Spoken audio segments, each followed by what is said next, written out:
Hi there, everybody. Welcome to another episode of the Cloud-Based Mayhem. I am home in Sun Valley, Idaho, and we're camping the rest of the summer. We've rented our house, and so I'm sitting in the library, so the sound might be not exactly what you're used to, but should be pretty good. The show was planning to release last Wednesday, which would have been on time, so I apologize for the delay here. Was with Dylan Benedetti, who I'm speaking to actually in a little bit here today, because when we submitted all the sound to Miles for editing, it wasn't good enough, and I didn't realize that when we were recording it, so we're having to redo that. So again, apologize for the delay. We were able to put out a couple posts about an Ask Me Anything show about this year's race while it's still really fresh, and got a ton of great questions. So that's what we're going to fill this week with, and then we'll get back to our regularly scheduled programming as soon as we get this Dylan show done. Before we get to that, a little bit of housekeeping. My friend Stacy Whitmore and their whole amazing team who runs the Monroe Richfield Fly-In, the Red Rocks Fly-In, that has become the biggest event in North America by far. I think they had over 500 participants last year during COVID, and just an awesome place to fly at the end of September, early October. And this year we're adding a hike and fly event kind of based around the Verico Fly and Eiger Tour races. Of course, we don't have huts here in the States except a few in Colorado, so we can't do that, but we've got all the waypoints insured through USHPA and ready to go, and we will set the course like they do on the Eiger the morning of the event. And we've got two categories, the pro category and the adventure category. That time of year is still really good for XC flying in that part of the world. It's absolutely beautiful. All the fall colors are out, and this promises to be a really cool race. The adventure race, there are really no qualifications except to be a licensed pilot and be pretty fit and pretty capable solo in the mountains. These are all unsupported, so there's no support teams. You can have a support team, but you don't need it. We'll have supply stations at various waypoints and should be able to just do it on your own. It's a 2-night, 3-day race. And for the pro category, and the pro category is going to have as many as 30 participants, but to be in the pro category, you've got to have some pretty serious experience. So either you have raced in one of the big events like the Borns to Fly or Verico or Eiger or Dolomiti, or of course the X-Alps, or you've got to have really solid top landing skills, and you could submit video to me, and we've got a little race committee that will go over that. So, and the prize money, first time there's ever been real prize money, especially on this side of the pond, is $5,000 for the winner. So Nick Nanens is coming, and Kriegel's hopefully coming, and a bunch of others from the X-Alps. So we're working on that. I'll keep updating on that. Pretty fun. There will be a lot more information available soon. We're working on a new website, hopefully, but some information is available now on CUASA, CUASA.com. So check it out and reach out to me if you want more information. It should be a blast. This show, it's an Ask Me Anything with yours truly. Just got home. This race was properly scary. Oftentimes it was pretty wild. I know a lot of that was picked up on with the live tracking, but a lot of it wasn't. We were dealing with a lot of Fohn winds that were similar to what we had in 2015, which was my first, but even scarier because a lot of it was Fohn wind, and a lot of thunderstorms, unbelievable hail, the kind that breaks windshields on cars, and a lot of lightning, and several fear injuries that took people out of the race. And just, it was intense. And so let me get into these. And again, while it's still fresh, got some great questions, and I'll be happy to answer more as they come in. We just put this up a few days ago, and I'm going to try to answer everybody that sent me a message either through Facebook or through the email. Let's dig in. This was a crazy race.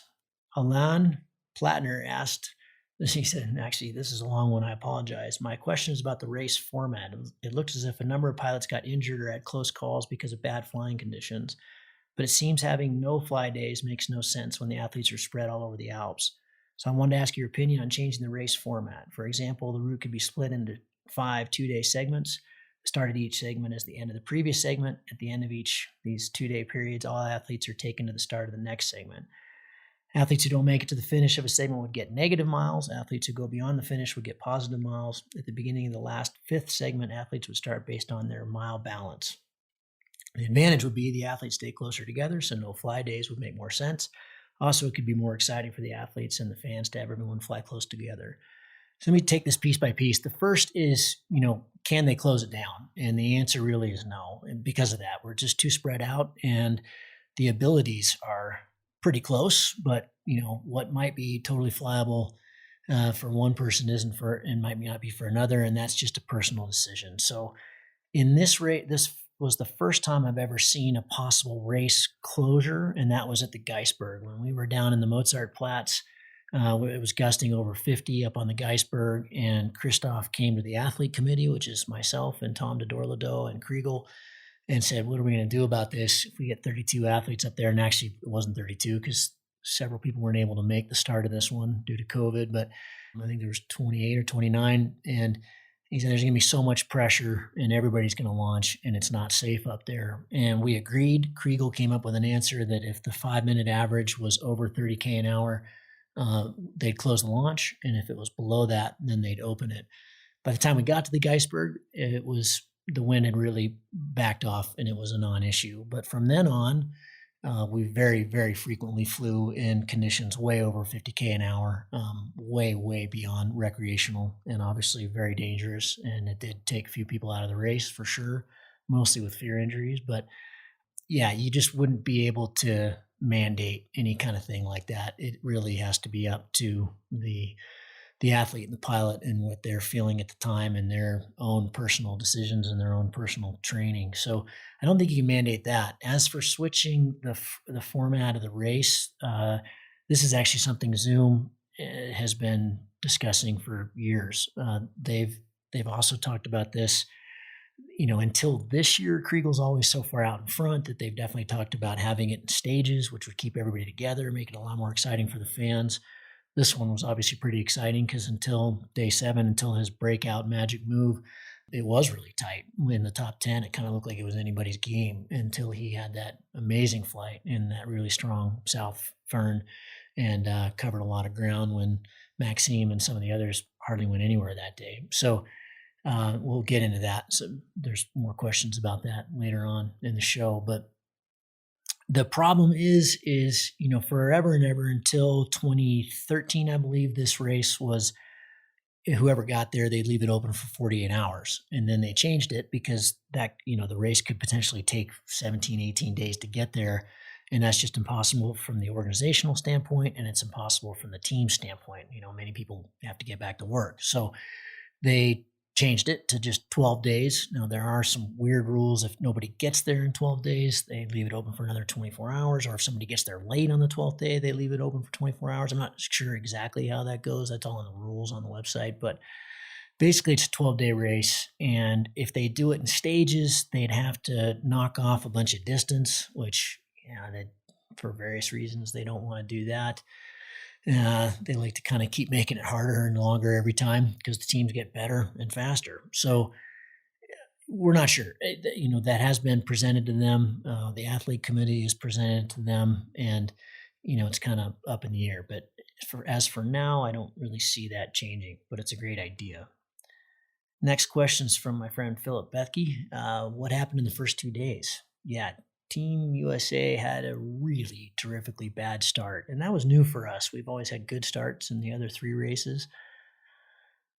I'd like to blame it on my physical condition, although I certainly didn't feel that. I was fine in the prologue. The day before the prologue, I was still kind of having a hard time walking from the crash that I had at the end of the May, and it was kind of looking like, I don't know. But I felt fine in the prologue, and I was fast to the top, and I flew pretty well. I kind of blew it. I was in 4th leaving the start in the gaggle, but made a kind of a quick move with Luca and ended up 8th in the prologue, which was fine. That was great. It was kind of the only decent day of flying we had in the entire race, actually.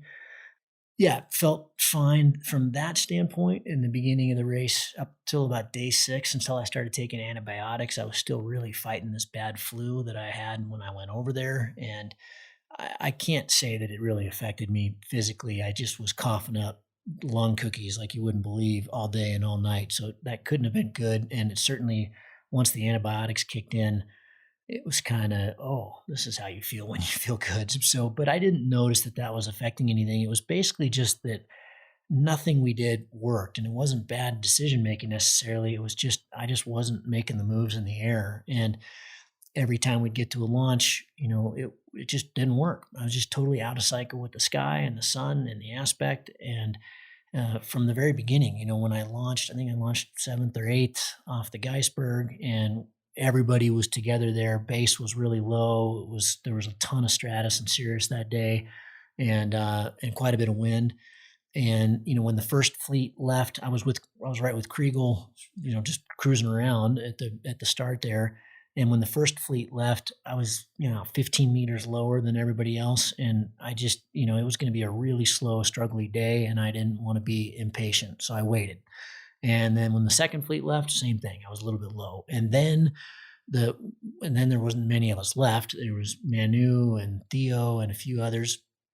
Some of them top landed and waited for better conditions. Theo and I almost bombed out, which would have been terrible, but we survived. And then Manu and Theo and I and Michael Latcher and a few others left. And it was just a struggle. By then there was more clouds, so we kind of missed our best window, made it about 20K down course line. Most of us landed. I think Michael squeaked through. And then should we fly? Should we not fly? Should we not?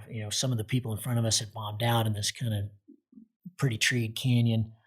Anyway, it just didn't work. By the time Theo and Manu and I got to another launch, it was really windy. We made it work. We launched. Manu chose a totally different route, which ended up working better for him. Theo and I got a decent glide down to the valley. He decided to walk, and that was a much better decision. I decided to race up and try to launch again before 9 p.m.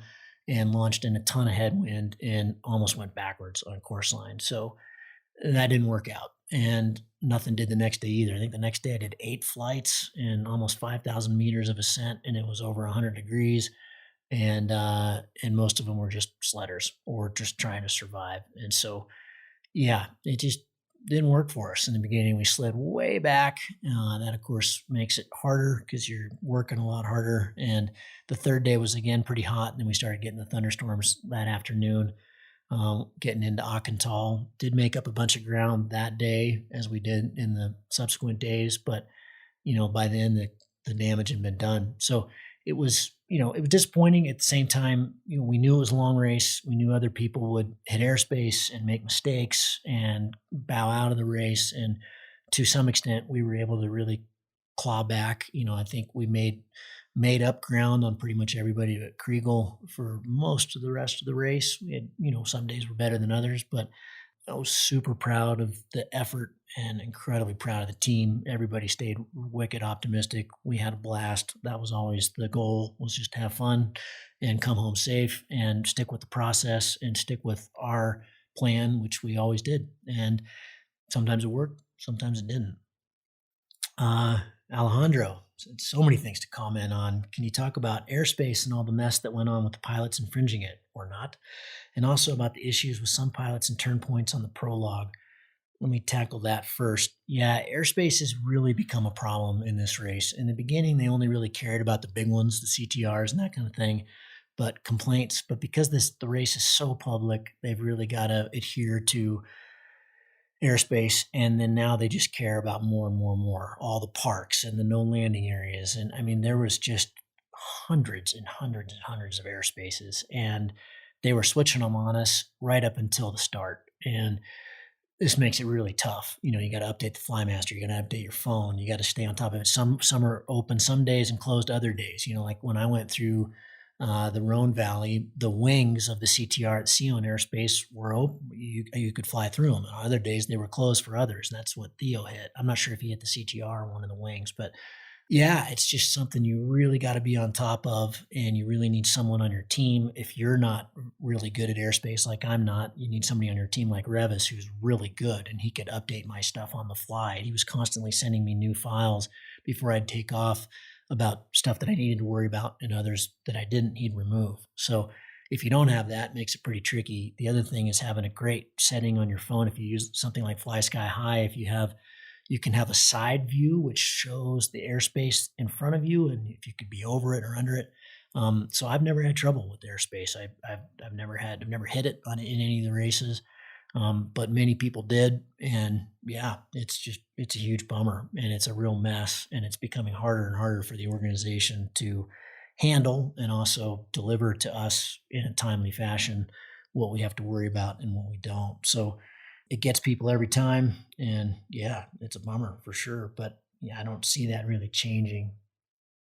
Uh, the turn points in the prologue, what they continue to do, and the athlete committee has been incredibly vocal about this, and hopefully this will not be the case in the future, but they give us 50-meter cylinders. And, at the third turn point, I spent 1,500 feet going up in a 5-meter climb trying to hit the damn thing. And 50-meter cylinder, I don't know why they do that. It's ridiculous. I'm assuming they just aren't race pilots, and we've asked them to change that. We've asked them to give us an end of speed section for the prologue, which they don't do. And so the landing was just chaos, because you got all these pilots that are really good, that are trying to land as close as they can to the Red Bull tent thing that you got to go through when the clock stops. So if you had an end of speed like they do in World Cups, it'd be way safer, and you wouldn't have a gallery of people all over the place. And yeah, it was mayhem. So hopefully that will change. There's no point in having 50. I mean, we had a 50-meter cylinder in the 2017 race in Triglav, and it took me maybe 30 passes to try to hit it. Sounds easy, but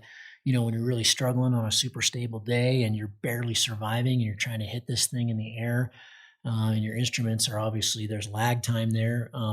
Yeah, it's ridiculous. That's all I can say. It doesn't work, and it needs to change. How did you keep motivation the first days with the bad weather, the wrong decisions, and finding yourself so much back? Could you also comment on the gear? Has the super light been taken too far with pilots having issues with flying a wet glider? And should there be a minimum parachute size? So, yeah, a whole bunch of stuff here. Let me take these one by one.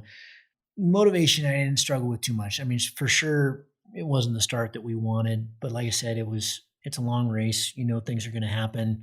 You just have to stay optimistic. You've put a year into training into it, and way too early to bow out. And I knew from previous editions that I think it would have been really tough if this was my first race, but I knew from previous editions that, we know how to make moves, and we would make moves, and we just had to kind of keep our head to the grindstone. And, we had this kind of motivational sign. Thomas Thurlow actually helped me with working with him this winter, up right in the van. And, one of the things on it is love the grind. And so that just became what we did. Love the grind, keep grinding, and it'll work out. And, we knew in the first couple of days that we were no longer going to be in contention for anything great. But, look at what Manu did. He was way back with me, and he ended up 6th. So, I beat Manu back in 2015. So, I mean, we all have similar skills. A lot of the guys that beat me this time, I've beaten in the past. It's just, that's how the race goes. And the cookie crumbles in a lot of different ways, and you just got to stay positive. And so, to be honest, I don't feel like I had a lot of trouble with that. For sure, it was really hot the first 2.5, 3 days, and I struggled with the heat. And that was probably more of a hard thing, especially when you're just walking down the road and really busy roads. That on one huge bridge, I had to actually walk on the railing, and it was 300-foot drop off. It's probably one of the most dangerous things I did the whole race. Wasn't even flying, I was just walking on this thing with tons of traffic going by. So that kind of thing kind of sucks. But motivation wise, we never really lost it. The super light side of things, yes, of course it has. We're all flying with tiny reserves. The really high end, the new harnesses this year were all less than a kilo. Mine was 1.3, the Colibri Pro, which I really liked, but they don't have much protection, and they're super flimsy, and they're not very good when you're flying 2-liners, which we all are now. So yeah, for sure it's been taken too far, but it adds up to metric tons when you add it over the course of the 12, 13 days. So it makes a huge difference. Kriegel pioneered all that back in 2009 when he showed up for his first. And I don't think it's going away, but it's a warning to most pilots out there that, you should definitely be flying. You should carry an extra 200 grams and have a bigger reserve. I proved that when I crashed at the end of May. I had, one of my tiny little X-Alps reserves, and had that been bigger, I probably wouldn't have hit nearly so hard. So yeah, I mean, you just have to choose what's right for you, and maybe not maybe not push that envelope too far, because, I think what is important is that it's all a compromise, and you're definitely compromising on passive safety when you go the super light stuff. The wet glider thing, yeah, this would be a bit of advice for someone going into a race like this. I had a second set of gear, a complete set of gear, so an extra backpack, an extra wing. All I had to do was switch the instruments in my helmet, and I had a legitimate race kit. Now, I wasn't flying that second wing because it wasn't all logoed up, but very often I was landing either in really wet grass or landing after I'd gotten some rain in the sky. Luckily, I was never in the sky in a real proper deluge, which some of the pilots were. I could just switch it out as long as the van could get to me. I could switch it out and have dry gear that I could carry that was legitimate and had all the stuff in it, the flare and everything else. And but it didn't have all the weight of my wet glider, and then my team could dry it all out. So that was really key. I had backups, everything: XC Tracer, Flymaster, flare, wing, harness, everything. I had backups for everything, so I could just switch it out, and that was really advantageous. Reserve size, I've commented on, yeah, for sure. I mean, you just don't want to push that too much. It's better to carry the extra weight and have a proper reserve. All in the photos from you, it seems your backpack is too big to be comfortable, way too far away from your back. And that backpack, it was the Cortel, it was a prototype. It was too big, and that was my fault. I like to be able to not have to be completely anal about packing my gear. So, but it definitely could have been smaller, but it was incredibly comfortable. It's an awesome pack, and I really, really loved it. From Nadine Weiss, I would be interested in how you perceive the risk of these events. It seems as if more and more pilots are inspired to challenge the no flying conditions and think that anything is possible, but it seems that most of the athletes take a very calculated risk. Where and what is the difference to a recreational pilot? Yes, I think we do take a calculated risk, but you also get in a crazy mind frame in this race. And this race, more than any of the others I've been in, with the exception of 2015, we did fly in a ton of wind, and it took a lot of people out, and they don't report. I'll get into this later. They don't really report on the bad side of things. It's just a Red Bull dictate. But Toma almost died in 2015. Tom de Dorlito was helicoptered out. I don't know, 6 or 7 people went down to injuries. 2017 was also another bad year. So it seems to be we lose kind of 20 to 30% every time. But this one was proper scary. And I had a number of crashes. There's a film that will be out probably by the time this goes live that has a bunch of those. And proper scary, flying in a ton of wind. This is just I can't emphasize this enough, way, way, way beyond anything recreational. And in my opinion, beyond anything that most of us should be doing.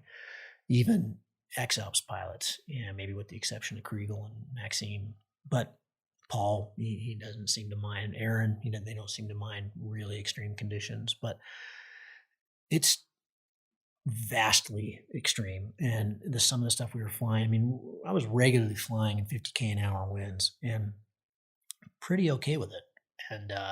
And some of the Fohn days were just terrifying. And again, pretty okay with it, just laughing it off. The whole day I had flying down from Fiche down the Rhone, I had a monstrous tailwind and way too much wind for the thermals to even be a thing, and it was totally gray anyway. And I basically ridge soared down the Rhone.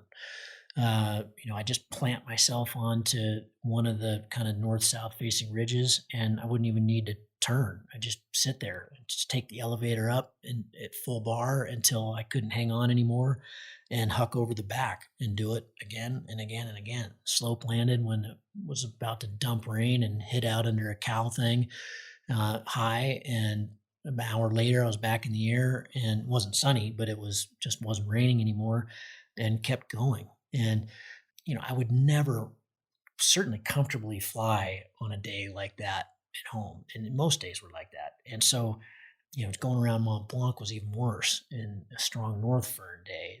And so yeah, it's extreme, and it's definitely, I don't think that one day that Kriegel had the big flight and then he was asked how his flight was and he just said it was bad or something. He was like, it was one word. It was just the hardest flight he'd ever had in his life. I'm sure he was pretty scared. It sounded like he was catching a lot of collapses. That's Kriegel. And, he regularly trains in 60K an hour wind and stuff in the snow. So I just can't emphasize enough that this race, on a year like that, 2019, we had no wind. You could launch anywhere. And there was quite a few thunderstorms and stuff, but hardly any gust fronts, no wind, no Fohn. And I think for many that was their first year, were just blown away by the difference that you can have from one race to the next. For those who are contemplating doing the X-Alps and competing in something like this, you just have to know that that's what you're taking on. And you have to be pretty good at judging, do I have this move? Can I fly in these conditions? And like I said, you do get in this crazy confident headspace where you can handle it. Or you don't. And we lost a few people. I'll talk about that here in a bit to fear injuries, and they're very real.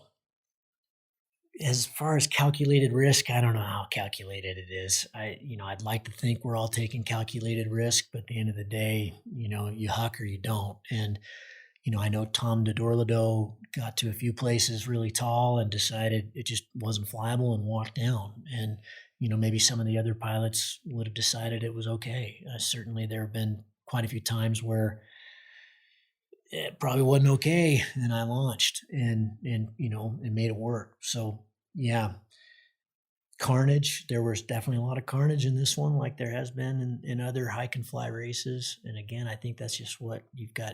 That there hasn't been worse carnage is almost a miracle. And knock on wood, that'll keep happening, but it doesn't seem like that's likely. Secondly, what did you do for nutrition in this race? Mainly fat and proteins again. Yes, to an extent. I really tried to stay with the OFM protocol, which is the optimized fat metabolism. And I did for about the first 5 days, real heavy on protein, real heavy on fat, and not a lot of food, letting my body be the fuel instead of glycogen and carbs.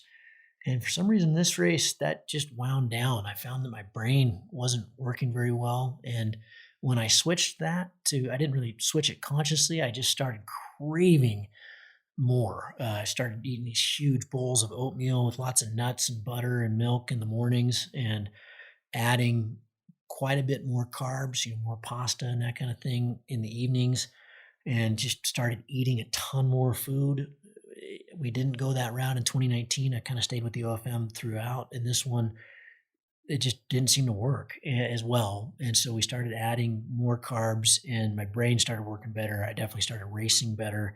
And a lot of the issues I was having went away. And I wasn't having like GI issues, that kind of thing, but I was definitely suffering a little bit with brain fog, and that cleared up. And so it was basically a combo, and that worked great. The big difference in this race from the previous ones were my feet. I didn't have any feet problems. I used the Njiji toe socks with smart wool outers, and it was really wet this year. So the dozen or so shoes I had paid off because we were constantly switching them. And there were times where all of them were wet, but I was really very anal about keeping my feet dry, and I had one bad blister on one toe early on, didn't even hurt. And then that popped and kind of went away and just dried up. And the rest of the race, I was totally fine. So that worked great. That was a huge positive change from previous events. Jim Furman and Chris Brent both asked pretty similar questions, so I've kind of combined them. What were some of the fear injuries that were encountered? I heard Lori Genovese had some sort of incident, and I know Theo did, but I missed the breakdown. And were you disappointed that Cody withdrew when it looked like he might be eliminated, when he could have just waited out the clock? So yeah, I've commented on that about Cody. I will again. I know he's put out a post on Facebook. I haven't seen it yet, but yeah, I can comment on all this. So yeah, the physical injuries. The first was Kanaguma. First the reporting. So like I said before, the Red Bull, there's a dictate, which I didn't understand until actually after this race, because I had the same question. Why aren't we seeing that stuff? It just seems so interesting, and the fans would appreciate it. I mean, if you weren't following the actual athlete on their Instagram, you didn't get any of that. And it's actually a dictate from Red Bull. They don't want anything bad, quote unquote, bad out there. Why? I don't know. I can't really understand that. So it just seems totally wrong to me.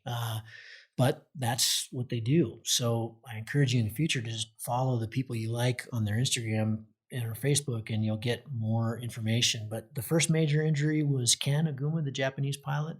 We noticed that because suddenly his little guy went way north and it ended at a hospital. So I'm not sure if he was flown there or if he was driven there, but he had a leg injury, and that's all I know. I didn't get to see him at the awards afterwards. Luca and Theo Luca didn't hit it, but he spun his glider and pounded hard to miss a cable up in the Clausen Pass. Theo actually hit his and destroyed his glider, and luckily was able to have another glider for him put together real quick, and he was able to continue on.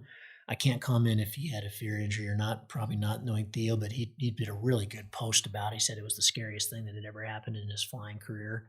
This is, if not the best acro pilot in the world, certainly one of the best. Luca, incredibly good pilot, spun his glider and hit pretty hard. He was helicoptered out, but then just to be safe, and he was okay. And then he did the honor code thing, which we all should do if we're at the back. He just sat down and waited. And so that was the day that Cody and I walked by him, and Ogie had made a flight a little ways up the Rhine. And so we were all kind of in contention for being eliminated next. So he very kindly did what you're supposed to do, which is just sit down, because he wasn't hurt enough that he wanted to keep going, but he wasn't hurt enough that he wanted to continue. So he was eliminated. And the next elimination was between Cody, myself, Lori, and Ogie. We were all kind of in the back. I had a really pretty good day in that South Fern where Kriegel made his big move going the other way, flying in an absolute ton of wind, probably the most wind I'd ever flown in. And I had texted Cody, who we were up on the Clausen Pass together, but I chose I think a little better decision that morning, doing a couple little glides. And then I top landed near Bend to get water and some more stuff and just check in with him. And I top landed near another pilot, recreational pilot, who wasn't going to fly, but he was just up there, and I saw him. So I flew over, landed there, and there was a road that the Land Rover could get up to us on. And he was looking at all the live wind obs in the area, and, it was gusting over 50 at the peak tops, and you could see it. The South Fern was just dumping in, and I'm really quite a bit more terrified of South Fern than North Fern because of previous experiences, not in the race, but just training in the Alps.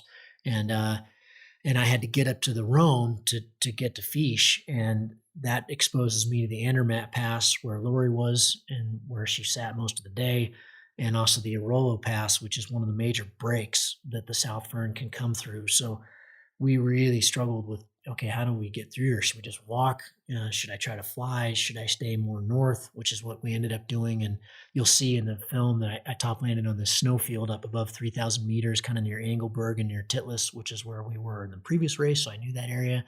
And it was insanely rowdy, but very beautiful and kind of cool. And we made some great ground until I got to the pass above the Grimsel, which leads down to the Meringen airspace. And I couldn't get over the peaks there to dump into the Rhone, which is what I was really hoping to do. Every time I got to about 2,500, the South Fern would slam me and lose the glider. And I tried. And every time I got my head up high, it just slammed me. And so I had to land in the pass and relaunch and then fly down towards the Meringen airspace, which is really low, and kind of went underneath it as far as I could and landed. And then I had to walk, I think from there, almost 30K and about 7,500 feet to get up to the Grimsel Pass, where Ogie and Lori flew later that afternoon and got a little bit of a jump on me heading down to Fiche. So it ended up working in terms of making a lot of ground, but it also meant I was still in last and was going to be next on the chopping block. And that's when we got the news that that Cody just DNF'd. And yeah, so Cody, I was that morning when I learned about the 50K an hour winds, I texted him and just said, "Hey buddy, heads up, it's going to be really rowdy today. And, we're kind of going the wrong way for this kind of condition. And just be careful." And he just texted back and he said, I'm over it. I'm done.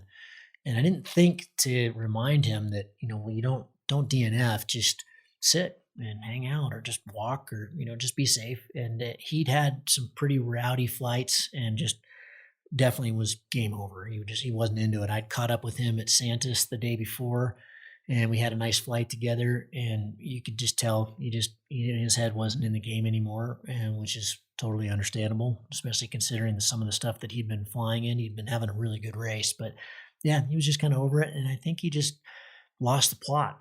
That's kind of the honor code. That's what you do. You just sit down and you become the next one eliminated. If he hadn't done what he did, then Theo wouldn't have been eliminated in a couple days. And in the end, it didn't affect me, but I certainly thought at the time it would. And I was pretty bummed and very vocal with him. I think I put out something on Instagram that probably wasn't very polite.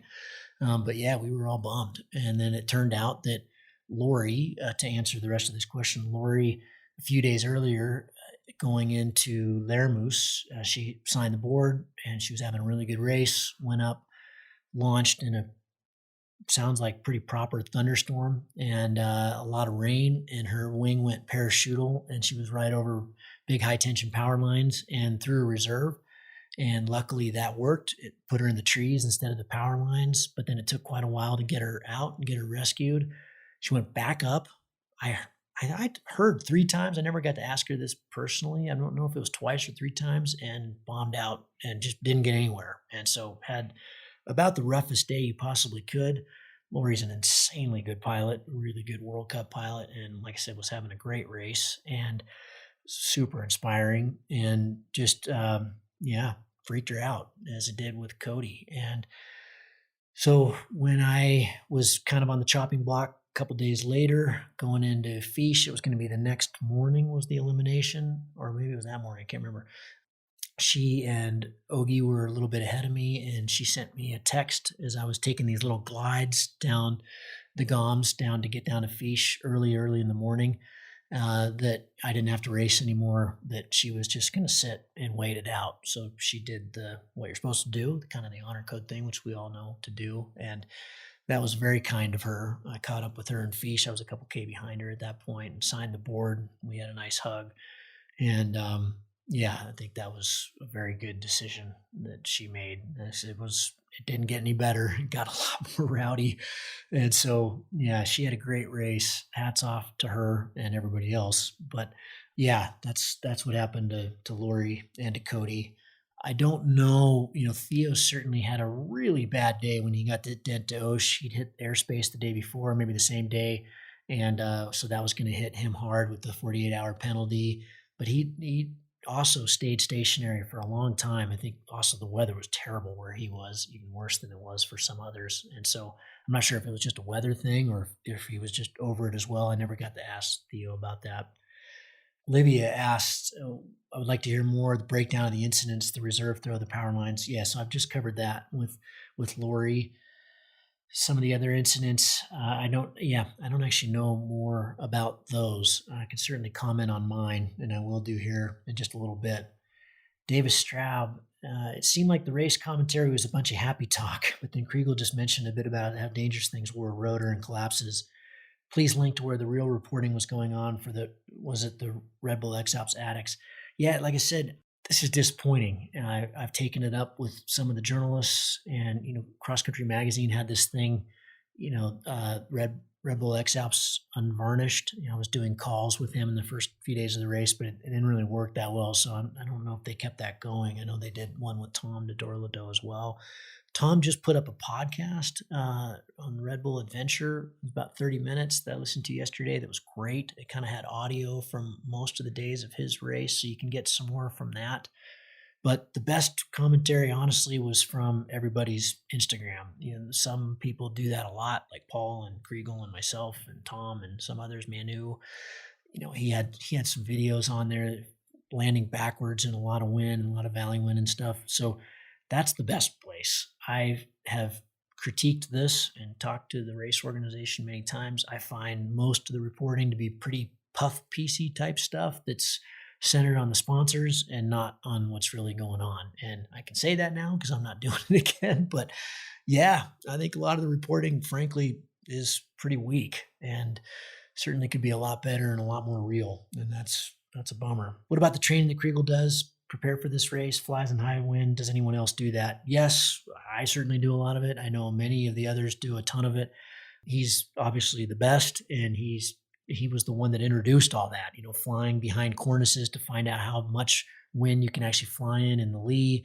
Like Kelly Farina talks about in his book, anything over 15K an hour in the lee is way too rowdy. Well, I can promise you that we're flying very often in 50K an hour in lee.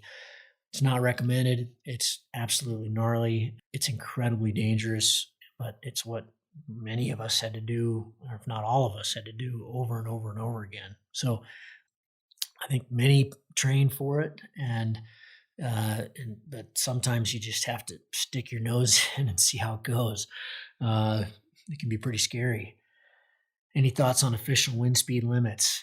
I mean, to me, 30K an hour in the mountains is still really top end and incredibly dangerous. And in this race, we were flying in way more than that on almost every day. So there you go. It's hang glider speeds, it's hang glider winds, and we're doing it on paragliders. Is it safe? No, it's not. Landing on roads, really, this is okay, sort of taken as normal.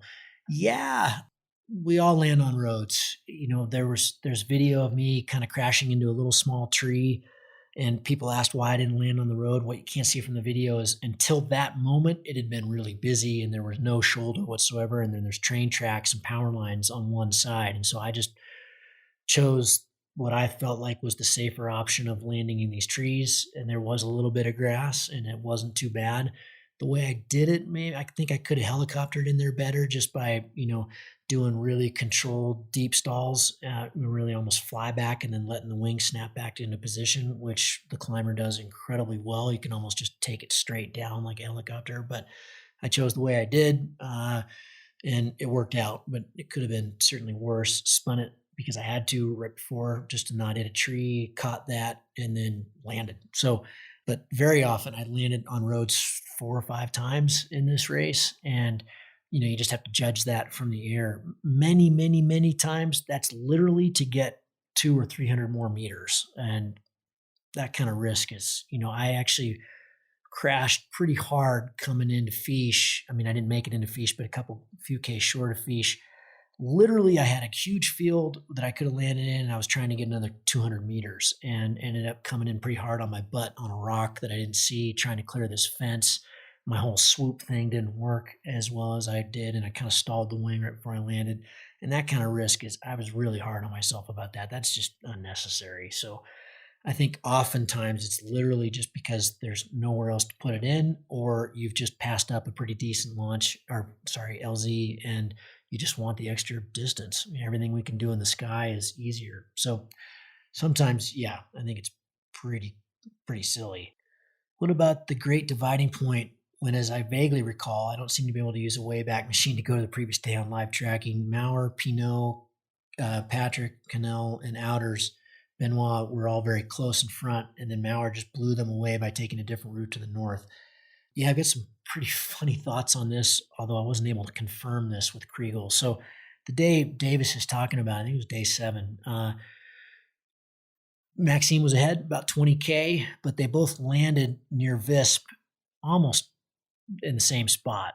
But obviously Maxime landed first. And the huge question is, why would you take a different line when you're literally in Kriegel's backyard and you know that he's capable of making huge magic moves? I asked the guys at Cortel this because they caught up with me when I flew over Salanche on getting around Mont Blanc.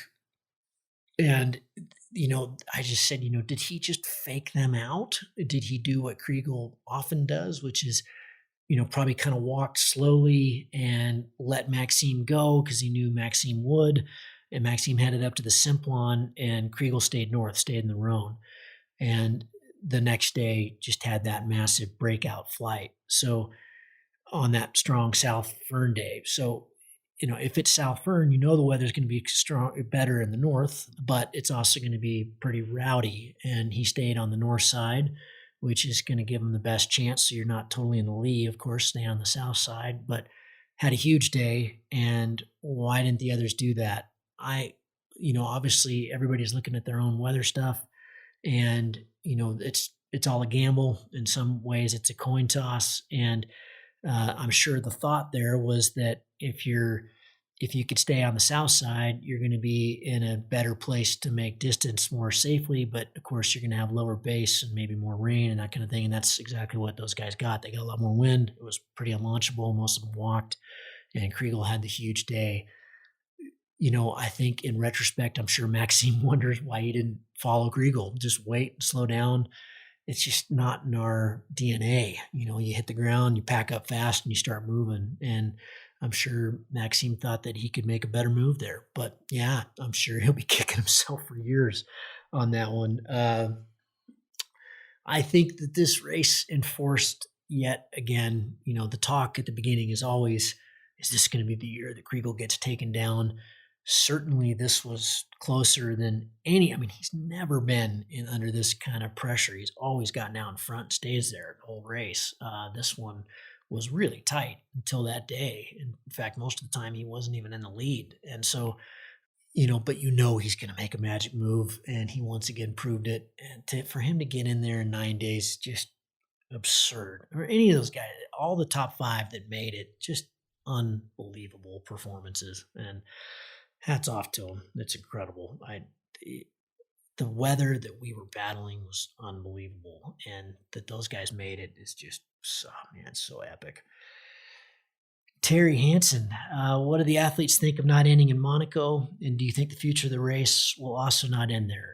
Definitely, I think the future of the race will not end there. That's been a real pain for the organization. It sucks for the athletes. It is neat to get to the sea. Luckily, I did it in 2015, so I got to see what that was like. The principle of the race was always to cross the entire Alps. And so we've lost that. And I know that's definitely disappointing to the rookies, definitely disappointing to anyone who never got there, for sure. But as I've said many times, Monaco does suck. It's incredibly hot. It's incredibly dangerous down there. And that's when you're really tired in the race. It's just brutal. And so I think for everyone who has gotten there, this was a hugely refreshing change and much safer. There's no fans down there, and it's really hard for the race organization because the roads are tough down there. They always had a very hard time getting permission, and nobody cared in Monaco. That's more an F1 thing and big boats and big money. So nobody cared that the X-Alps ended down there. So I definitely don't think that that's going to be the future. I think the future will be more like the race we saw this year, and it was awesome. It was great to do that. It was awesome to have an out and back. It was great to not have to be constantly battling headwinds like we normally do. And I think it's pretty exciting. I know that there was some disappointment, especially among the rookies, that we weren't going to Monaco because that's kind of what it's all about. But in the end, I think for the most part, everybody really enjoyed the change. Andy Reid, one thing I'd like to know is why the reporting consistently ignores the support teams. Every competitor will tell you how important their team is, and yet year after year, the support teams are totally overlooked. They all have incredible stories to tell, but Red Bull just wants films of the pilots. Are they not interested in the human interest side of it? Can't comment on that. I wasn't able to put that question to the reporting teams. I know it's certainly something that everybody thinks about, and certainly, I have seen stories about, how important the support teams are, but they don't, you're right, they don't do a ton of reporting on it. I think a lot of it's just bandwidth, to put it, it's just, I asked Tarquin, for example, afterwards, why wasn't this reported on, that reported on? And there's not enough people, there's not enough budget to do it, like it, could be done. I'm sure that, they try to do the best they can. They have video teams and reporting teams all over the place, but in the end, it's really hard to keep up with the teams. They're moving insanely faster and faster every race. And, I'm sure a lot of it's just, what can we cover? What can't we? Again, a lot of the reporting has to keep going back to the sponsors. I think that's really unfortunate, but yeah, that's a big hole for sure. And hopefully that the race org will listen to this, and maybe that'll be a bigger thing in the future. The support teams are just insanely critical. We have a blast. I can't imagine doing this without the team that I have. In fact, I wouldn't. And and many times more fascinating what's going on there than what's going on with the athlete. So you're totally right. I don't have a good answer for you there, Andy. Thomas, related question. Would you consider being a supporter for another pilot? Your knowledge and experience is surely invaluable. What do you think about the new format, and could it be improved for 2023? By the new format, I'm sure he's talking about the course. I think the course is great. That was a huge, refreshing. Yeah, I will comment on that, but I love it. I've always hated Monaco. How could it be improved? We just provided a whole bunch of feedback to the race organization. I think the one major thing is just to extend the rest period at least a half an hour. I think it is truly dangerous how little sleep we get. And these days, with very rare exception, I think twice in the race we shut it down early the night before just because we were in position to be on a perfect launch at 6 a.m. the next morning, which is when we're allowed to fly. You're allowed to move between 5 and 10:30 at night. And you're allowed to fly between 6 a.m. and 9 p.m. And it just didn't make any sense to keep walking because then I would be in a valley or something at 6 a.m. So, we tried every day to have a flight somewhere around 6 or 7 o'clock in the morning to just get a glide, get 6 to 10 or 12K, or hopefully if it was katabatic and we got really lucky, you could get more than that. But that was just the style that we wanted to do. It's the style that most of the teams, I did this massive study of Avery of the last few races this whole winter, and most of the really exceptional teams in the top 10 are all flying once in the morning at least before the big part of the day, and then again in the evening, the kind of last little flight between 8 and 9 p.m. And so we really tried to emulate that. For the most part, it worked.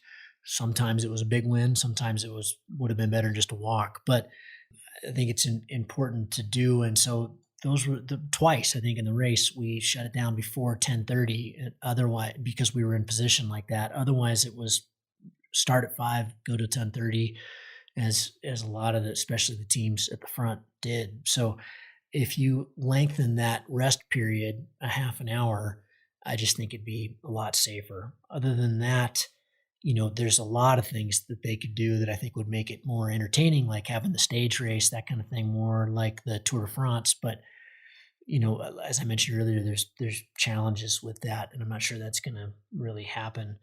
Would I be a supporter for another pilot? I would, of course. I was planning on supporting Ben for the Owens thing that Logan was running, although I heard he's just canceled that for lack of interest.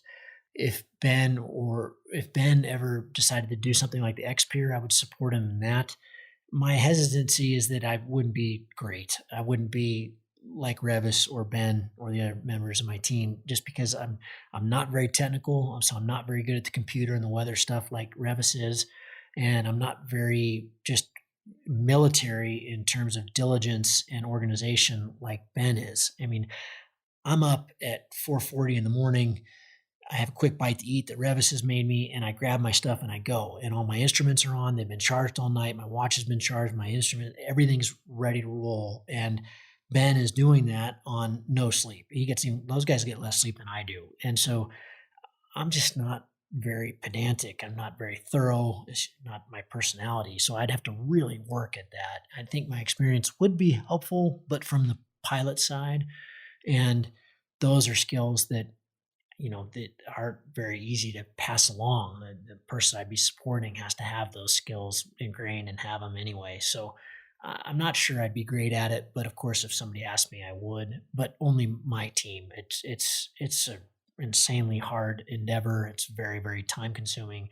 There's a particular style that Team USA has that I would want to have. And so I certainly wouldn't take it lightly, but I would consider it for someone who has supported me, of course. Ben Netterfield asked, did you find it hard to switch on and off at the end of the day and actually get rest, or some things playing around in your head, especially once the fatigue set in? Yeah, I had a hard time sleeping, especially the first few days. I used things to help with that.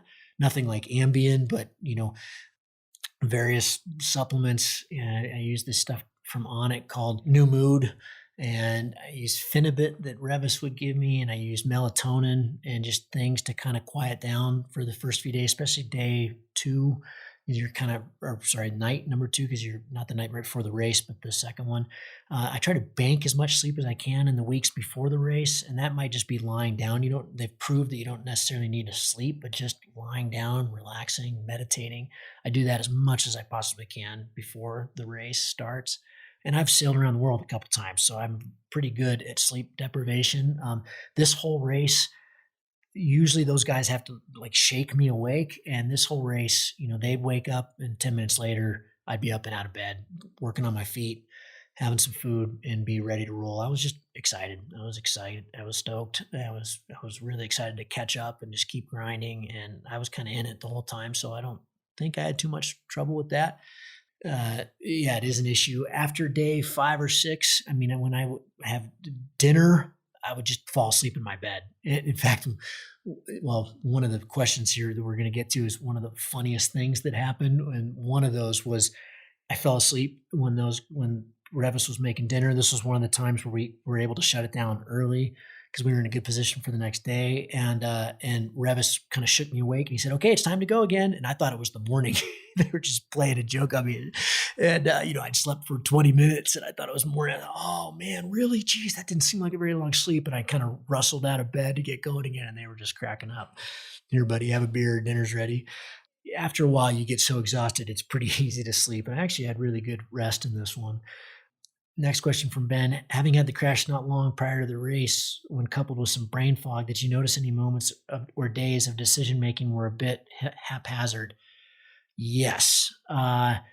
Several times in this race, I literally got completely lost in the air, and that was just totally brain fog. You never feel it. You feel like you're okay, but there were a few times in the race where Ben actually asked me, "Hey man, how are you doing?" "I'm fine. What's going on?" And he would say, "Well, yeah, you seem pretty spaced out." And there was the day, probably the most fun I had in the race was, we were in the valley behind Lermoos. It's where Firebird used to be, and Robbie Whittle used to have Firebird, and it's supposedly the hardest, most difficult, sketchiest place to fly in the Alps. I can't remember the name of that valley. It's the one that leads up to the Worth Pass. So we were between the Lermoos and Santa's turn points, and I had this really cool flight the night before off the castle. I'm sure many or all of you saw that. That was insane. It was so cool. And I had this 71-1 glide down the valley. It was completely dark, lightly raining. Had this epic glide down the valley, made 15, 20K, and then hiked the rest of that night. And then the next morning got caught up with, I actually had a glide in the morning, and then I got caught up with Addy, the photographer, and Robert Bloom, who is the current German FAI world champion, German champion for FAI. Really, really, really good pilot. And I knew who he was, and they caught up with me. And, we're not allowed to team fly at all, but we're allowed to fly with recreational pilots. And it was just to be in a place that I didn't know at all with the German champion and Addy, who's a really good pilot. We hiked up to this launch, and I just said, "Robert, I'm following you," and he basically took me up to the Worth Pass. We weren't able to get over it. The cloud base was too low, and I came into this ridge with a bunch of wind with just slightly less height than me. He was able to kind of dig out, and I wasn't landed. He came down, landed with me, and we raced up to the pass. And, so we flew, I don't know, that 25K, but it was insane to just be able to unload my brain and follow someone. And suddenly I was climbing really well and everything was clicking and I was keeping up, and we were just having a blast. And then we were hiking up to the pass, and I thought I was going to get to fly with him this next section, which is really difficult, down to Feldkirch, down to this big gap that you got to make across the flats over to the Santis Ridge. And he said, "Oh, I'm sorry. I just got the call from Addy. I'm going to have to switch to Marcus. I'm going to have to leave you." And I should have just said, "Dude, I'll pay $1,000 to stay with me." But, oh, shoot. And so he came into the race van and showed Revis, exactly what I needed to do to get through this next section, which was really complicated and a bunch of different moves. Okay, now round this corner, try to get a lee climb. And there's no sun, but try to get a lee climb and then cross the valley across to the ski area, top land, hike over to the top. There's a hut up there. Keep flying, keep going down to, I can't remember the name of the town, but anyway, towards Santis. And And we mapped it all out and we put it in my phone and I took off and I got this cool climb exactly where he said I would. And I just kept flying down that same valley, looking at my instrument going, why is it telling me to go over that? I don't understand this. Nothing in the sky made sense. And I totally blew it and ended up slope landing and climbing another 1,500 meters up into the clouds and flew again and landed. And I mean, it took me 3 flights to get out of there when it should have taken me 1 maybe.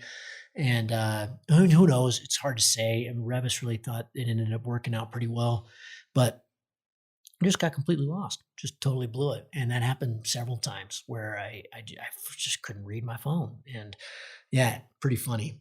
So yeah, there's stuff's pretty interesting. So yes, it definitely was been pretty haphazard. What was the funniest moment you and the team had together? There was 2. One of the last days when I was rounding Mont Blanc, had this very special flight across Salanche and Passy in total darkness. It was not from being dark at night, but just no sun. And you just kept finding these cool convergence lines and milking every little bit of lift. And then I did one of these where I had a very easy landing or I could fly another 200 meters into this kind of unlandable canyon.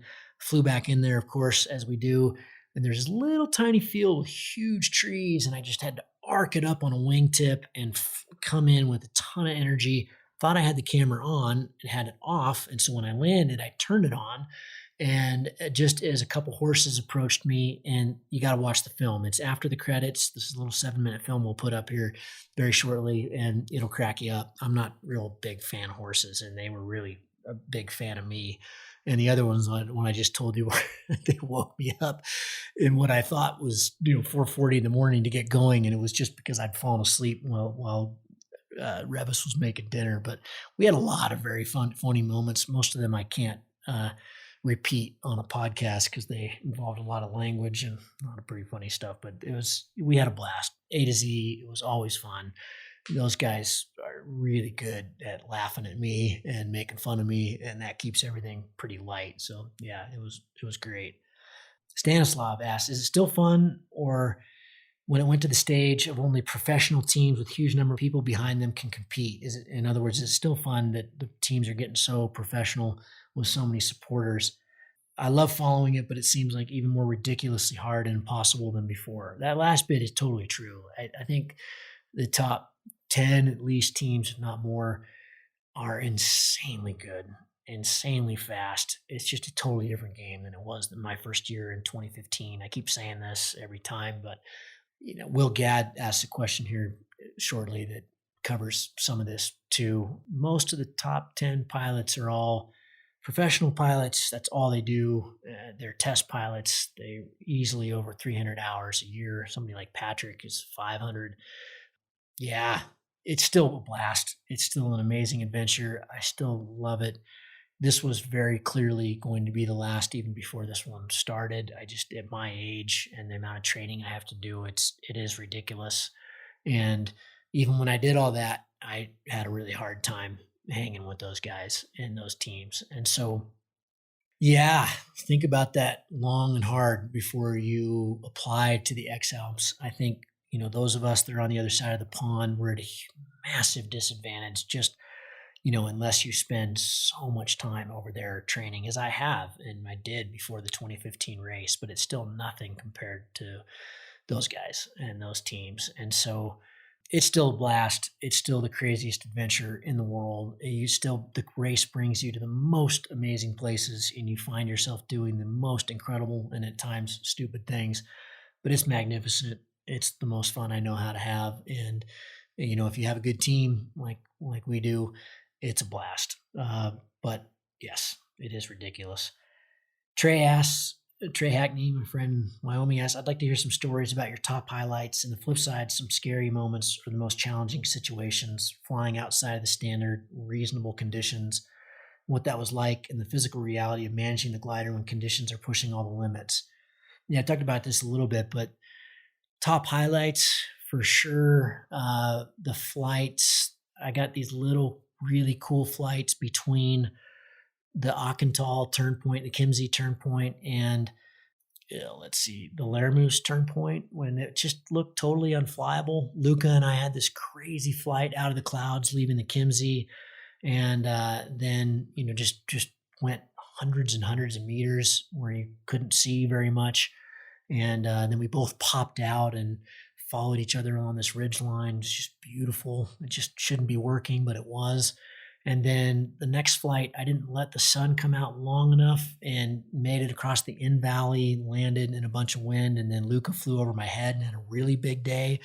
And I ended up having to hike up to a launch with Ben, and then kind of making it work. I mean, I lost a couple hours on Luca there, but where a lot of people were on the ground and fighting a ton of wind, I was able to piece together these kind of short, really cool, very fun flights through the lakes in the northern Bavarian Alps, and made a lot of ground that day on Nick, because he and I were both kind of on the chopping block for the next elimination the next morning. So that gave me some breathing room. And then another huge highlight was landing on that snowfield, which is in the film, on that proper South Fern day, and luckily the snow wasn't isothermic, and it was just beautiful. It was amazing up there. It was scary, but really cool.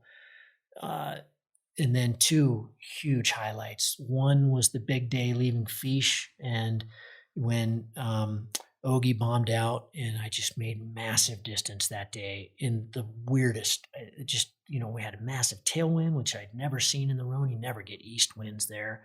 And just the flying was, flying over, I was proper in the big Alps there, flying over glaciers and frozen lakes and flying in a ton of wind, but it was working. And that was one of those days where I was screaming at my glider, yeah, babe, we got this. And just massive air, huge air. And, I don't think I had much more than tip collapses that day. I was just felt like I was really on it, using a ton of bar. My wing and I were one, and it was rowdy. I just would never fly like that on I'd just be no point to go out on a day like that. But it ended up being, the timing was on. I slope landed high before a rainstorm. There was luckily this little cowl thing I could tip over my head and stay dry during the rainstorm, and then got another good flight after that, landed near this cheesemaker's shop and bought some cheese and some sausage off them when it just unleashed huge hail and mudslides. And I was able to kind of hide under the roof and eat cheese and eat sausage, and then get another couple flights that night. Some of that's in the film. Crazy clouds, and made up a bunch of distance. Got way ahead of Ogie, so I didn't have to worry about being eliminated anymore. Made up a bunch of ground on Theo. Actually made up a bunch of ground on everybody that day. So that was very, very special. And then the last really special one was two flights going around Mont Blanc. And this combines with the scary part of it. Actually, the Dent d'Oche day, none of this is on film, unfortunately, but launched one day. We were just trying to do these little kind of ridge to ridge crossings. And there was really strong headwind, but if you kept your head down, you could stay underneath it. It was blowing like 50K an hour just above my head. And every time you get to a coal or something, it was just, geez, this is unflyable. This is scary. And you'd go down, get underneath it a little bit and go, oh, it's going to be hairy, but I think we can do it. And I took off. I sat there with Ben for about 20 minutes, and there were times where it was swirling. There were times when it was really strong down. We were just very clearly just totally in the rotor, but there were times where it seemed manageable. And I waited for it to, get some kind of upslope wind, launched immediately, 20 feet off the ground, lost over half the glider, and just immediately spun me right in towards the hill. And looking at Ben, just thought, okay, I'm dead. And spun the glider hard the other way and landed. And, it was nice soft grass. Luckily, I didn't hit any rocks. The glider came down hard, packed it away, and walked to the next ridge, and then flew again. Same kind of conditions. I mean, it was just, Ben said his heart rate didn't even go up. I kind of went around the corner, so he didn't see me where I landed, and he thought, well, he's either dead, but he's not screaming, so he's either dead or he's okay. He's probably okay, because you usually are in this race. So, I mean, it's just weird. It's just unreasonable. And then that night had the great flight across Salanche up into the Cotines Valley. And then the next day, epic hike with Ben up into the pass. We were skiing on our feet and blowing so hard. It was just, this is totally unreasonable. But I got kind of around away from the wind, again, launching in total rotor, and just to save myself 20K to fly from one col to the next. And, as rowdy as it gets. This is in the film. Some of this, the launch was, at least. Ben caught it on film. And, had a really scary 20K flight over this big, deep valley across to this next col. And there were people down the col. There were hikers. This is a day it was really strong North Fohn. And cleared the col with 300 feet and literally went 300 feet straight to the ground. Just 10 down, 12 down. The glider was flying. It wasn't parachutable, but I had no control of it. And right before I hit the ground, the only thing I was trying to do was land in the snow. There's all this snow, and then there was rocks and dirt, and I couldn't get it onto the snow. I landed about 3 feet off the edge of the snow in the dirt, and I thought, oh my God, I'm gonna break my legs. And it was the softest ground. It was just totally soft mud. And as soon as I landed, the wing just ripped out of my hands. It was blowing 50 miles an hour, and was able to pull it in and just sit there for a second and go, geez, dude, I mean, how many times are you going to keep doing this? And walked over to another col and walked down a little bit, got out of the wind, and judged it to just be unflyable. Sat there for an hour, and then Revis suggested that I keep moving around, get away from the rotor more. He thought it'd be potentially flyable. He was reporting some pretty scary conditions down in the valleys, but thought that the uppers would be okay. And launched in maybe the strongest winds I've ever launched in, and just got plucked and went straight up and flew 50 or 60K in lovely air. It was, rowdy and very strong, but I could plant myself onto these west facing slopes that also had sun on them, and just and get to where I couldn't hang on anymore and go to the next one. And that worked until I got to one place that was kind of sticky, slope landed, walked over a little col. It was 100 meters of climbing, relaunched. At this point, the wind was really easing off, and flew another, 40K or so, and got to where the valley right before the Macagnaga Valley, so right underneath Monte Rosa. I'd cleared the Matterhorn, and everything was going really well. I'd picked off at that point Yael and Michael, and because they had taken different routes, and Michael was kind of stuck at that point. He seemed, I don't know, I never got to talk to him. I'm not sure what was happening, but he wasn't really moving. And the next valley had this big cell blow up in it. So it had no sun, and the cloud base was way below where I was. I was about 3,200 at the top of the peaks, and I could easily lob into there. And I briefly discussed with Revis if I should fly down into the Aosta instead and avoid that valley, but we had the airspace to deal with there. And anyway, lobbed into the valley before Macagnaga, and predictably, because it had been cloudy for I don't know how long, but at least as long as I had been able to see it over an hour, there was no thermals and no wind, so nothing I could surf. And so I slope landed really quick and did the calculation really quick, and they did as well, and said, hey, if you book it, you can get up there about 8:40 and get one last final glide into the Macagnaga Valley, and you'll be up there at 2,500 meters, and you'll get a nice glide. I got up to the top where other athletes had been, and it was totally isothermic, deep snow, and there was no wind at all. And so my first two attempts at a forward failed, and then I plucked a line on a rock and was just scrambling to get off. I was like, God, I gotta go. And finally did 10 minutes before the cutoff, and Revis called and said, you need a 2-to-1 or you got to get on the ground. And I was getting this epic glide, way beyond pulley to pulley, just full bar as fast as I could fly, and pulled up my maps. And it's been my dream to stay at a refuge, a hut high in one of these. And I read the maps that I could see this kind of hut, this building off to my left on top of this ridge line, and it looked like I could make it. And I said, hey, I'm going to go to this hut. And he said, great. And the hut was actually below me now in the bottom of the valley. And so I did this fly on the wall, killer slope landing in this little teeny tiny field below the hut, and landed and looked at my maps and realized that wasn't a hut. It was just an abandoned building. The hut was down below, and I'd already blown the opportunity to just spiral down. And so soul crushing, but I had to walk down 1,500 feet. It wasn't a big deal, but a lot, I basically walked down, spent the night at the van, and then walked back to the exact same place and flew the next morning. So that was the only problem in an otherwise really, really epic day. So yeah, lots of highlights. You have them every day, lots of big downers too, and a lot of really scary ones for sure. And then, the beginning of the race, of course, was not scary. It was just that didn't really work. How common were collapses? I heard from many others that they had a lot, even Kriegel. I flew the Climber 2P. It's an epic wing. I didn't have many. For the most part, I had the one on that launch, which ended up in a crash that went well. But other than that, in the air, in the really rowdy conditions, I don't remember ever losing the wing. Actually, it's an amazing wing. Yeah, any situations you might not get out of that you might need to throw? Several. Definitely had looked at the reserve handle many times in this race, but luckily never did. And but the worst was that one at the Col when clearing Mont Blanc. That was definitely pretty dicey. I'm not sure the reserve would have helped. In fact, it would have been really scary because the wind was so vicious on the ground. I would have gotten towed all over the place without having to cut it.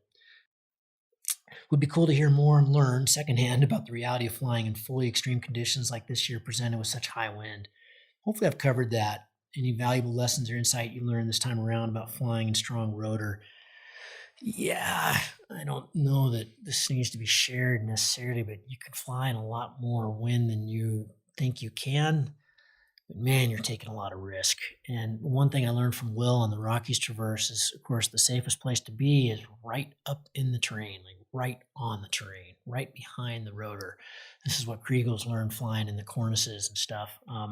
So yeah, you got to be right on the terrain, and that's scary. And so very often pushing, into the lee is pretty hardcore, and you take a bunch of hits and you'd get in these huge flushes, and you just got to stick with it and keep going. And then of course you're going to be tighter on the terrain. So I'm just not sure it's reasonable. I'm not sure that kind of risk is, it's definitely not worth it if something happens, but you can handle way more than I thought you can. And, but I certainly don't look forward to it. Gunnar Freese asks, what's the biggest takeaway from the race? What did you learn? God, I certainly learned that we could be stupid. The risk is too much, and I've known that from previous events. I don't know if that's changed because I have a daughter and family now.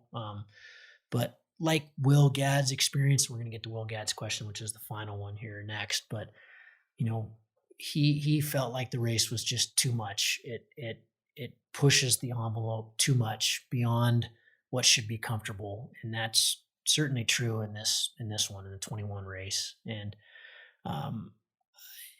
it's too much, and it's certainly beyond what is reasonable for me. It certainly seemed like that was the case for many others, even Kriegel on that flight. I know many of the athletes I spoke to are pretty excited about doing it again. This for me was it. And that's more my age. I just, Ogie's insanely inspiring. God, what a dude. But, I learned in this one, I think, of course, there are people that I've beaten in the past that I think I could still be competitive with if things had just rolled a different way for us. I'm not sure that 17th is really where, the preparation and the training and stuff puts us. But this is a crazy race. Things happen, good and bad. And so that's where we ended up, which is, I didn't really care about, honestly. That was, when we went into this race, the goal was to just stick with the process and have a lot of fun and be safe. And I'm not sure that third one I'm not sure we held to that. I know I scared my team several times. There were some couple things I did that were just flat out stupid that I kind of did in a brain fog that could have been really way, way worse. And yeah, I'm just not sure I've got the youth and the reaction time and to deal with that stuff safely. And I don't think the training that I do, I know that, some people can get away with doing a lot less, but, I like being able to do 50,000 meters in 12 days, which is what I did. That's 6 times up Everest. I know that I'm not as good a pilot, and I know I don't know the Alps nearly as well as most of the teams do. And so I've got to make up for it in other ways. And to do that just requires an insane amount of time. And hats off to Ben, my supporter, Ben Abruzzo, who's trained me and also been my supporter in all the races. His training's incredible. He also trained Eduardo, who had an amazing race, who also felt better at the end than he did in the beginning. And, hopefully we'll see him doing it again. But yeah, so hats off to Ben for the training, but it's just become too unreasonable. It just requires too much time. I hope that answers what did I learn. Will Gadd, really enjoy your emphasis on battling well rather than just the results.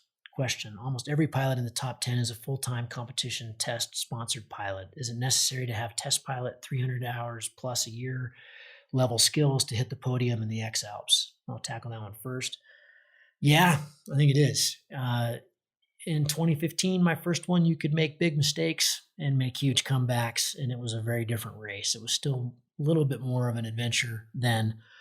Now, I think Kriegel said after the prologue that when he did the Borns to Fly this year, that there were 5-6 French pilots who applied to the X-Alps who didn't get in. The French are that deep, who would have beaten everybody but the top 3 potentially and been in the top 3 in the prologue. In other words, in the prologue, we had great flying conditions. And I think I was 8th and I was 20 minutes behind Kriegel and Maxime and Tommy, for a very short race. The Ting guy and some of the guys that were some of the teams that were in the Borns to Fly are exceptionally better pilots than many, according to Kriegel, than many who are in the X-Alps. So, I think the X-Alps definitely attracts some of the best pilots in the world, but there are many, especially in the French and Swiss, who don't even make the cut because they're so deep as nations. And certainly the top 10 are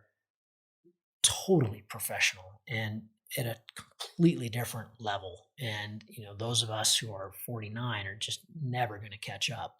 I get 300 hours a year, but I'm never going to catch up to it. I'm never going to be the pilot that Maxime is and Kriegel is and Patrick is and Benoit. And Benoit can do 100K on the ground every day. And he's always running. And, that's just unbelievable. And so, yeah, I think that this year we really saw in that top 10, the skill level is remarkable. And if you don't live in Europe and you don't train in Europe and you don't race a ton, I think racing is really important, and you don't have that local knowledge of every little piece, or at least most of those little pieces of the course, you got a hard road to get in the top 10. I think it's nearly impossible. From what I saw, the launches, landings, and lines flown, it sure looked like pilots better be very comfortable operating way, way outside normal flying conditions. I'm okay with that, but I think this year's tough conditions really emphasize very specialized and high-level skills, or maybe not. What do you think? Yeah, and I've tapped on this in some of the other questions. Obviously, many of you saw that, and that's why you're asking about it. It's extraordinarily extreme, and what more can I say about it? I think that every pilot in this race, look at Cody. He's maybe our best acro pilot in the U.S. right now. He's, very regularly in the top 10 in the World Cups, is a very safe and capable, talented, hardworking pilot. And, it was just the extreme of this was too much, and I totally get it. And Lori, same thing, top 10 in the super final last year. She's an awesome pilot, really knows how to race well, had an incredibly talented team. Yael, same thing. Michael Vici was her supporter, one of the best in the world. You're going up against the best of the best, and the conditions, I think, really challenged everybody, even Kriegel in this one. And I guess that's just not to be taken lightly. And so I don't think it's reasonable to tackle something like this unless you have a mindset of totally be willing to walk and not racing the others unless you're a totally professional pilot. And The other big one is that most of these guys that are certainly in the top 10 are also doing all the other races. Kriegel went from this one to 5 days later competing in the Eiger, which had really bad weather, and he still won it. So, most of these teams are over there competing in hike and fly year round. They're doing one after the other, and that experience really adds up. That's it, folks. I hope I answered those well enough. I'm still a little bit in a brain fog. Thank you all for your awesome questions. And if you've got more, send more. I'll do what I can about answering them in future shows. Thanks, everybody. And I hope you enjoyed the epic race and the big show and our efforts. And I hope you watch the film. Take a look out for that. We'll post it up everywhere. It's a lot of fun. And Ben Horton shot all of it, except some of my POV, and he's a real pro. It was awesome having him on the team and handling a lot of the content this year. Thanks, everybody. Appreciate it. See you on the next one.